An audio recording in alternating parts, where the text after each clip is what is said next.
As Israel and Iran continue to attack each other, how do their militaries compare? Israel's Air Force dominates the skies, while Iran relies heavily on ballistic missiles. But who will have the upper hand as the war rages on? This is Inside Story.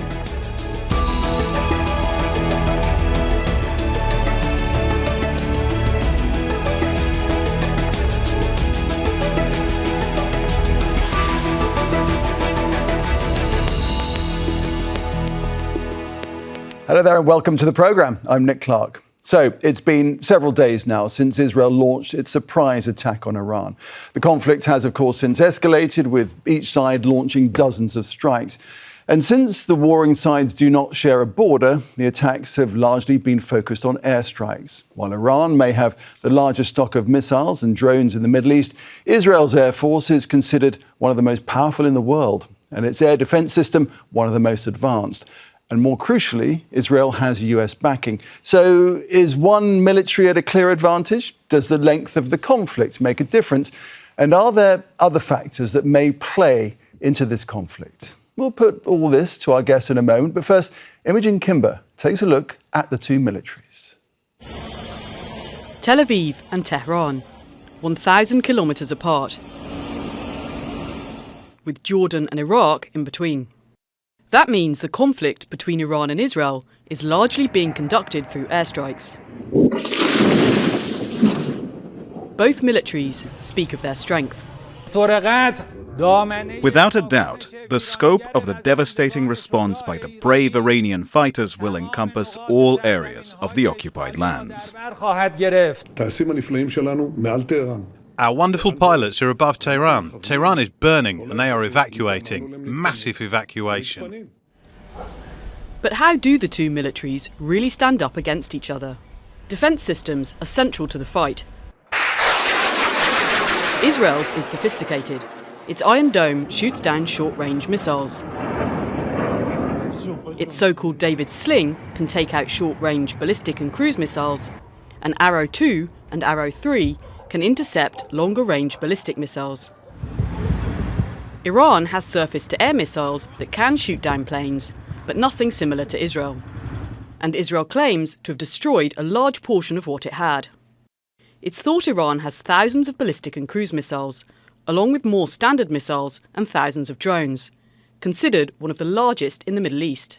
Iran has been utilising its missiles to get through Israel's defences, causing considerable damage. It could likely keep this up for weeks. But Israel has missiles with advanced technology that can make precision strikes, while sanctions have cut Iran off from purchasing high-tech weapons. Then there is Airpower. Israel's Air Force is larger and advanced, including hundreds of US-supplied multi-purpose jet fighters. It's this unit that has been bombing Tehran.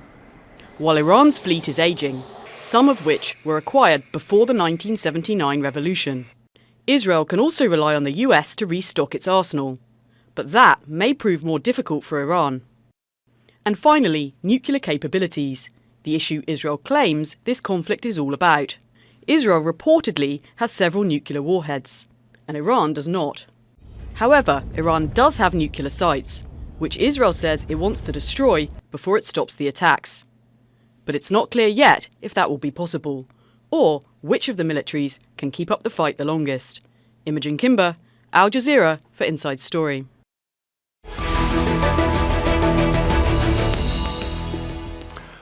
All right, let's take this on with our guests. In Amman, Mamoun Abu Nowar, a retired Jordanian Air Force general.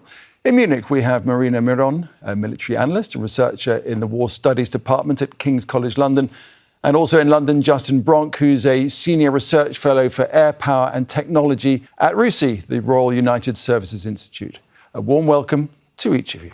Marina, I'd like to start with you, first of all, because I'd like to just understand precisely the parameters of what's happening here. This is, isn't it, very much a war of the skies. All the damage being inflicted on both sides is coming from above, right? And that's unlikely to change. Well, that is correct for now. Of course, we have to consider every scenario, even if it's not very possible or the probability is very low for it. But I would, for now at least, exclude a clash of land forces of both armies. And we have to bear in mind that Iran is about 9 times bigger than Israel, so it has much more potential. It is less compact. But the question would be, on which territory would such a clash take place? Could be Iraq, could be Syria. So it is complicated. But for now, the war will most likely continue in the sky, with Israel, as we heard in the report, having more advanced or very advanced air power capabilities using US-made F-35s, modified F-35s, against the somewhat antiquated Iranian air defenses. However, Iran has a strength in terms of its missile program, which has been going on for decades now. And despite the sanctions, the Iranians have managed to produce quite a lot of variants, including the Fatah 1, which is believed to be a hypersonic missile. Okay, well, we're going to get into the capabilities, Marina, in a moment or two. Just first, Mamoun, as Marina just mentioned, these are not adjacent countries. All this hardware and ordnance is flying over both ways, over Syria and Iraq, and not far from Jordanian airspace. How worrying is that? We're very worried because all the conflict of missiles on top of Jordanian sky or Jordanian airspace, but Jordan informed everybody that it will not allow any flying object, airplane or any other type, to penetrate its airspace. So if any of these objects flew over Jordan, Jordan would shoot them down, according to the capability, of course. But this is what Jordan policy is, to prevent anyone to penetrate its sovereignty and to shoot down anything. And that just demonstrates the kind of tensions that we're talking about. Justin, Israel has aerial superiority over Iran. There is no doubt about that. Is the Iranian Air Force totally ineffectual, do you think? I think at this stage, it would be close to suicidal for the Iranian Air Force to attempt any sort of conventional defensive counter-air campaign or even isolated operations. The level of technical overmatch, and also being outnumbered, and the degree to which Israel would have the situational awareness advantage for its own aircraft, even over Tehran, for example, itself, means that I think it is very unlikely we'll see the Iranian Air Force take off. More worrying for Israel would probably be the danger that some surface-to-air missile batteries might start to present a pop-up threat over the coming days as their crews kind of reorientate towards the new threat context that they're facing, because it's very difficult for Israel to take out all of Iran's surface-to-air missile systems, even though they very badly degraded the air defense network. It's also worth noting that the one exception to the so far almost exclusively air and missile exchanges is actually that Israel did mount some very successful special forces and intelligence operations against Iranian air defenses on the first night with teams inside Iran. So there has been some special forces activity, but of course the primary ground-based clash that we might have expected previously from such a conflict between Israel and Iran would have been via proxies from Lebanon, specifically Hezbollah, as well as Gaza. And of course, the context of the past year and a half means that Iran is in a far weaker position than it has been for decades in that regard.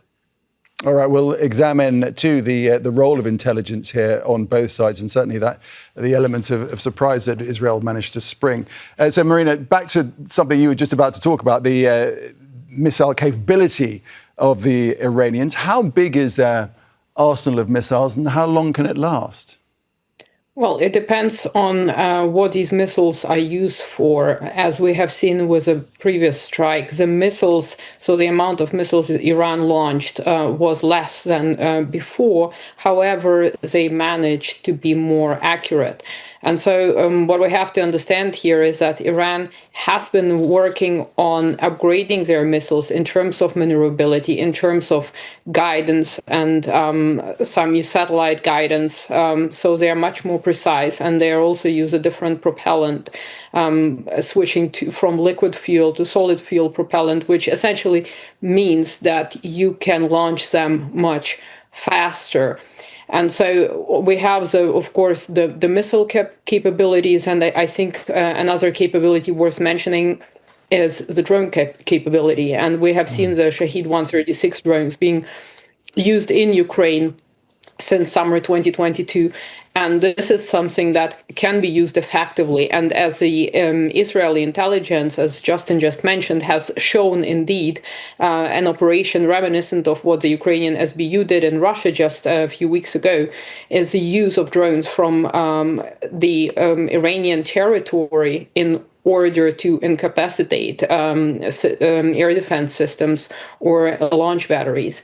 And so we have that component, which can prove crucial. Essentially, if you look at Israeli air defenses, and again, this is not specific to Israel, Iran will use decoy missiles in order to either suppress the air defenses or evade them, or they will use drones. And there are some decoy Shaheds, which have been also used in Ukraine, in order to overload the air defense systems, enabling missiles with real warheads to penetrate and to reach their target. And this is the capabilities that Iran has. And we also have to remember that Iran will be relying on partners, on international partners such as Russia, with whom Iran has signed a strategic partnership. Kim Jong-un said we could give nuclear weapons to Iran. So, of course, these are words in the information sphere, but maybe it should give us a pause to think that Iran might not be alone in terms of when it comes to support from outside, especially when there is the Middle East is on the brink of a war, an all-out war. Mamoun, it's certainly true to say, isn't it, that people talk about Israel's defense systems, the Iron Dome, David Sling, Arrow 3, plus the Patriot missiles and THAAD and so forth. It may be one of the best in the world, but what if they begin to run out of interceptors as this barrage of drones and missiles comes across? How serious will that be for Israel and its defense? That's very serious indeed. Of course, Israel got air dominance over Syria, Iraq, down to Iran, but this is the first time in history you have air supremacy over enemy territory, and there's still these missiles coming out, and etc. And these missiles are, Iranian missiles are weapon of mass effectiveness. They hit hard, they create panic, they destroy building, and they can hit a high-value target. It could paralyze Israel if the other proxy use a massive, big number of missiles as a barrage. Hezbollah still got 100,000 missiles. So you could imagine if he starts firing at Israel and with these Iranian missiles reaching the target. This missile is very hard to hit them down, to intercept them. But at the same time, they reach their target and they get some sort of accuracy. So they are very dangerous in a way. And I don't see Israel is really achieving its objective in conducting such a war. They did not have, regime change or destroy the Iran program, nuclear program. So what's happening here? We are sort of escalating inclusive conflict, and it might lead to a war of attrition. And I think this would be in favor to Iran in this case. Okay. So, Justin Bronk, do you agree with that Israel's unlikely to achieve its objectives in the way this war has been carried out? I think that depends whether you are talking about the Israeli objective of, stated objective of destroying Iran's nuclear program, in which case the answer probably depends on fundamentally whether they can convince the United States to undertake a limited strike with the GBU-57s, a particularly large penetrating weapon, against the buried fuel enrichment plant at Fordo. It's the most significant enrichment plant that the Iranians have, and it's the one that the Israelis do not have weaponry that can penetrate. So their ability to destroy the primary components of Iran's nuclear program probably depends on whether they can get the US to undertake that strike as a limited thing.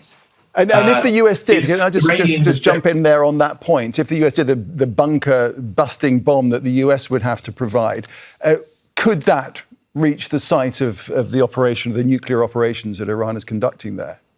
Yes, the GBU-57 was the massive ordnance penetrator, as it's sometimes called, was specifically developed with the Fordo facility in mind as its primary target set. At the depth that the facility is thought to be, 80 to 90 meters or even more, you would probably require multiple weapons impacting in succession to essentially burrow down. But yes, the US could do it, but Israel does not have that weapon capability. On the other hand, a number of other Iranian nuclear production sites in terms of fuel enrichment and other materials have already been hit by the Israelis, and some buried facilities, such as those at Natanz, are thought to be at a significantly lesser depth, where things like the Israeli possessed GBU-28, for example, which is a 5,000-pound bunker buster, should be able to penetrate, particularly with multiple impacts. But yeah, it depends. If the Israelis are going after the nuclear program, they can probably push it back a significant degree with a number of dependencies there over where Iran has stored the highly enriched material it already has, and whether the Israelis can find it. But if you're talking about regime change, I think there's far more unknowns there, and that's something that Airpower alone has a very poor record of resulting in. Okay, Marina, what do you think? And isn't it true to say that if the Israelis keep up this momentum of their strikes, if they can do that, the Iranians are going to find it harder and harder to defend themselves, let alone respond? Well, what we're seeing here is essentially the classical air power theory, John Warden's rings. So what the Israeli military does, including their intelligence services, they are trying to neutralize potential launch sites, Iranian air defenses, as well as so-called targeted killings. So the brains, scientists, military leadership. And from the Israeli point of view, this is a sequential operation because first Hezbollah had to be weakened, if not completely dismantled to such a state that it wouldn't pose any threat to Israel. Then Israel tried to gain some control of the Golan Heights of and parts of Syrian territory in order to have room to maneuver. The regime change in Syria was also a beneficial factor for Israel because a lot of transit was going through Syria. So the Islamic Revolution Guard Corps, they were operating through Syria, supplying Hezbollah and also Hamas with weaponry. So that was a very important logistical supply route. And so now Israel believes, at least, that by calling out to Iranian people, don't be oppressed. You have this information psychological component going on every single day, asking people to not listen to the regime and to stand up for their rights. The problem is that it can go both ways, because if you have internal dissonance within a society, in times of war, usually this is what unites people, even if they have differences.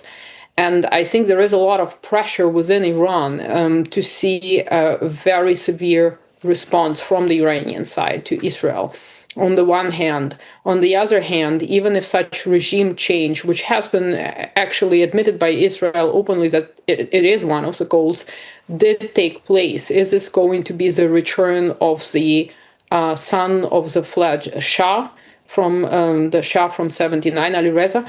or is it going to be some hardliner? And the problem here is we don't know all the factors, because certainly Mossad has an intelligence network established within Iran, and they can manipulate the masses to a certain degree, but other intelligence services do as well. So we have to also consider that unknown component in terms of how much influence they have to influence the situation on the ground, and how much others will interfere. And by others, I named Russia, I named China before, I named North Korea. There are countries that will want to ensure, for geostrategic reasons, that the Iranian regime doesn't fall, or at least if something happens, that it's not some pro-Western government, but it's some pro-Russian or pro-Chinese government that will be ruling Iran.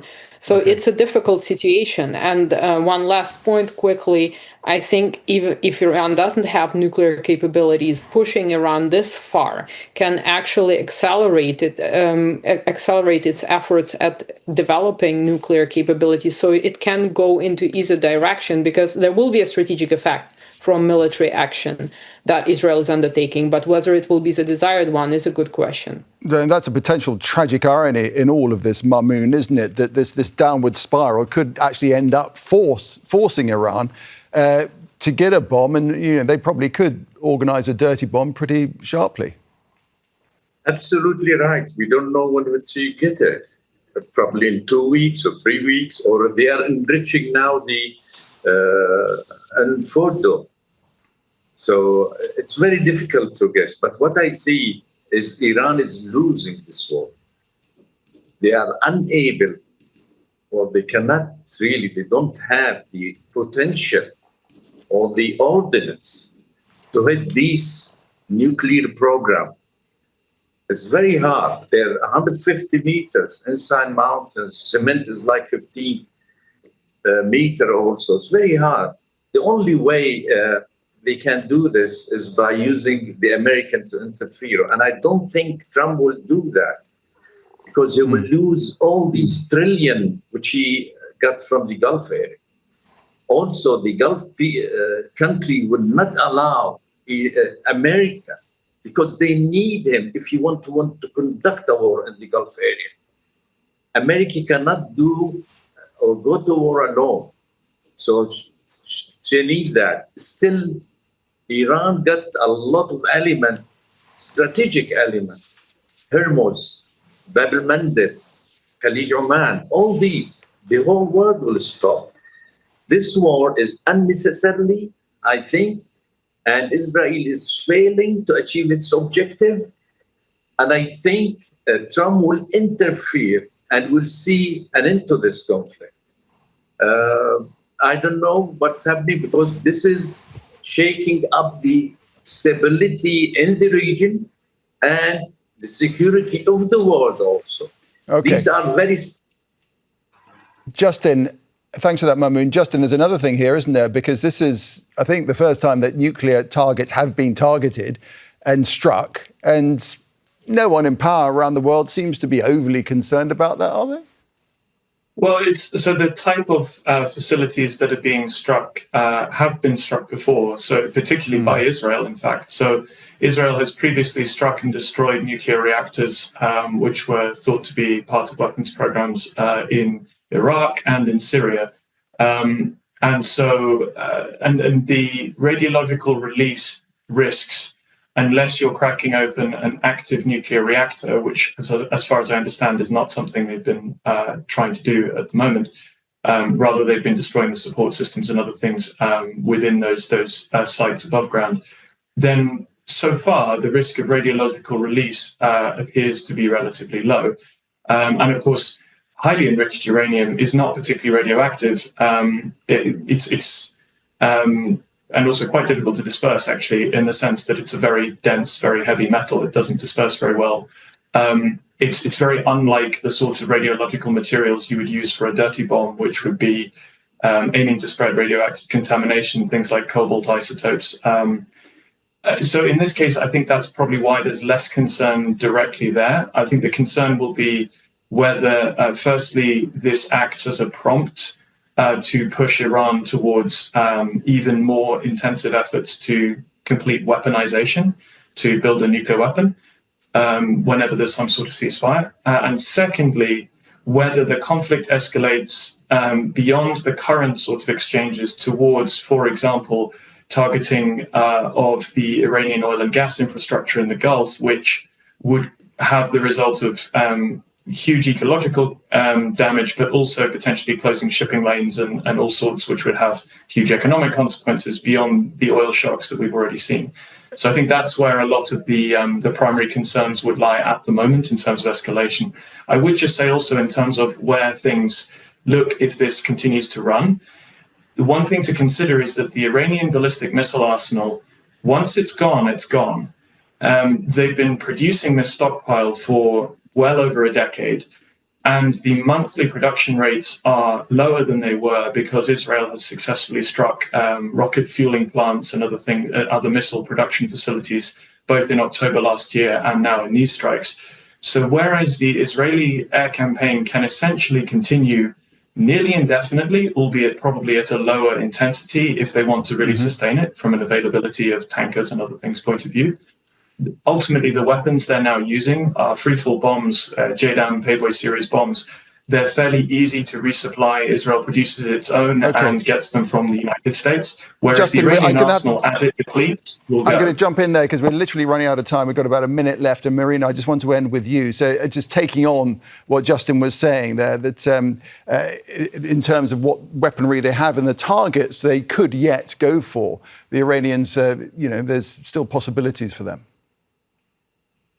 Well, of course, I mean, we also still have American presence in the Middle East that was named as one of the targets by Iran. Iran could close the Strait of Hormuz. We still have the Houthis in Yemen.